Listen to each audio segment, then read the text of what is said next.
दोस्तों नमस्कार, मैं राम सूरत यादव। जिस स्कीम को, चुनावी चंदा स्कीम को, इलेक्टोरल बॉन्ड स्कीम को पूरी तरीके से सुप्रीम कोर्ट असंवैधानिक और गलत फ्रॉड अगर घोषित कर दिया, तब इससे बड़ा घोटाला क्या हो सकता है।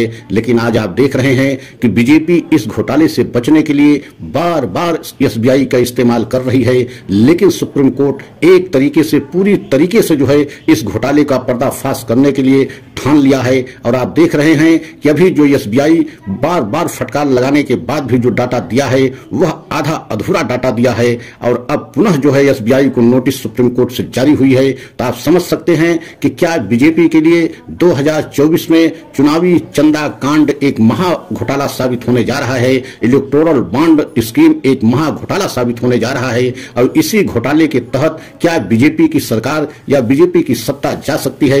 ऐसा हम इसलिए कह रहे हैं कि इस महा घोटाले को लेकर के पूरी बीजेपी में इस समय सन्नाटा छाया हुआ है। अब पूरी बीजेपी एक तरीके से इसको किसी तरीके से जवाब नहीं दे पा रही है। और आपने देखा है कि बार बार सुप्रीम कोर्ट से फटकार के बाद भी एसबीआई पूरा डाटा जो है चुनाव आयोग को नहीं दिया। और आपको बताएं कि 11 मार्च को सुप्रीम कोर्ट ने एक बड़ा जो है अल्टीमेटम एसबीआई को देते हुए 24 घंटे का समय दिया था कि 24 घंटे के अंदर पूरा डाटा जो है चुनाव आयोग को 12 मार्च तक दें, और चुनाव आयोग जो है 15 मार्च तक इसको पूरा डाटा जो है अपने वेबसाइट पे डाले। और पूरा देश के हर नागरिक को जानने का यह अधिकार है कि कौन से उद्योगपति, कौन सा व्यक्ति किस पार्टी को कितना चंदा दिया।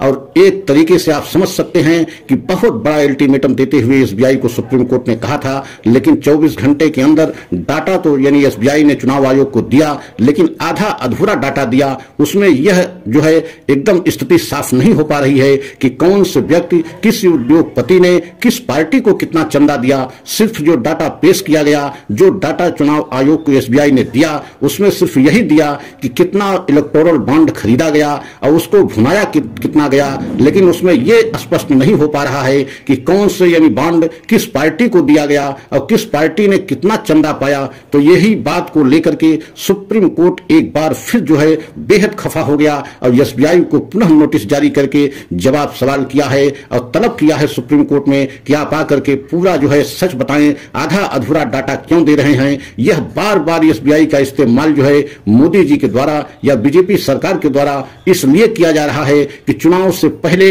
अगर पूरा सच देश के सामने आ गया तो इसका असर चुनाव पे बहुत बड़ा असर पड़ सकता है। यही कारण है कि बीजेपी इस जो है महा घोटाले से, चुनावी चंदा स्कीम के महा घोटाले से बचने के लिए कि चुनाव तक जो है ये घोटाला देश के सामने न आए, किसी तरीके से ये घोटाला अगर चुनाव से पहले अगर आ गया तो बीजेपी को इसमें बहुत बड़ा नुकसान हो सकता है। और नुकसान ही नहीं बल्कि बीजेपी की सत्ता भी जा सकती है, यहां तक अंदाजा लगाया जा रहा है। क्योंकि पूरे देश में इस समय ये चंदा स्कीम को लेकर के, इलेक्टोरल बॉन्ड को लेकर के पूरे देश में जन जन लोग जानना चाहते हैं, हर देशवासी जानना चाहता है कि इतना बड़ा महा घोटाला कैसे हुआ और किन किन कंपनियों ने किसको कितना चंदा दिया और उसके एवज में क्या सरकार से चंदा के बदले में कोई काम लिया गया। तो यही सवाल पूरे देश की जनता जानना चाहती है और सुप्रीम कोर्ट ने एकदम ठान लिया है कि इस बात को हम पूरे देश की जनता के सामने पूरा महा घोटाला एकदम ला करके छोड़ेंगे। और यही कारण है कि बार बार फटकार के बाद, बार बार अल्टीमेटम के बाद भी एसबीआई जो है पूरा डाटा देने के लिए तैयार नहीं है। लेकिन अब फिर से जो है नोटिस एसबीआई को जारी हुआ है और एसबीआई अब जाकर के बुरी तरीके से सुप्रीम कोर्ट में फंस गया है कि अब डाटा अगर नहीं देता पूरा तो एसबीआई के खिलाफ कंटेम्प्ट का मुकदमा चल सकता है, अवमानना का जो है केस चलेगा। तो आप समझ सकते हैं कि बीजेपी के लिए आने वाले समय में और बहुत बड़ी मुश्किल खड़ी हो जाएगी। और ऐसा लग रहा है कि यह इलेक्टोरल बॉन्ड महा घोटाले की वजह से बीजेपी की सत्ता 2024 में जा सकती है। और आपने देखा है कि भ्रष्टाचार के नाम पे ही प्रधानमंत्री मोदी आए थे, और क्या भ्रष्टाचार के वजह से ही मोदी सरकार जाएगी, यह देखना अलग बात है। आने वाले चुनाव में इसका कितना असर पड़ेगा, पूरा डाटा देश के सामने आएगा तब मालूम होगा। अगर हमारा आपको यह वीडियो अच्छा लगा हो तो लाइक, सब्सक्राइब करें, कमेंट के द्वारा अपनी राय दें। अगले वीडियो का इंतजार करें, अगला वीडियो हम लेकर के आएंगे। जय हिंद, जय भारत।